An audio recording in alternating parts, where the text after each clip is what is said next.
Good morning. My name is Pastor Brian Penny of Christ Covenant Church in Copiague, New York. And welcome to Good Ground.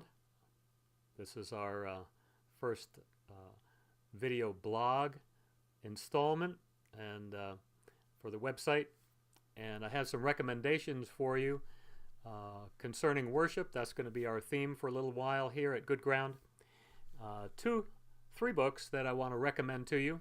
The first one is, I'm sorry this is backwards, but it's The Primer on Worship and Reformation by Pastor Douglas Wilson of Christ Church out in Moscow, Idaho. He's written a lot of books. This is a wonderful little, it's very thin, small book.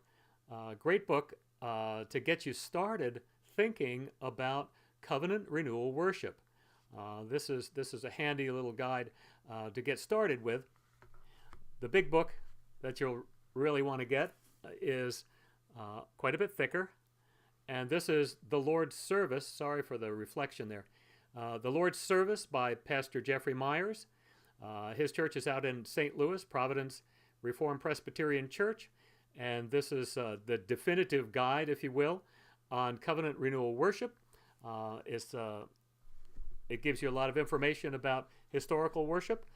Another book that I'd like to recommend to you is the Book of Common Prayer, found in the Anglican Church. This is the 1928 version of the Book of Common Prayer. It's also used in the Episcopal Church in this country.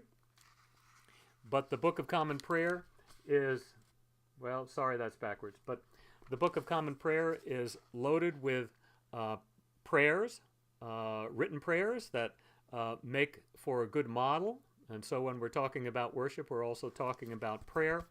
And so that's going to be helpful to you.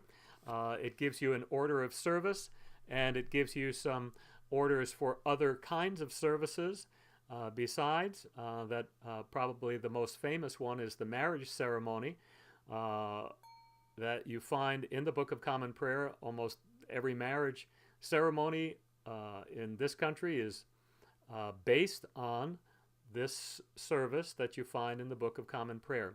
Well, these are just some recommendations for you, and so we'll be back with some other thoughts on worship at another time. And so we're going to close out for this morning, and we pray that the Lord would bless your day. Have a great day. Bye-bye.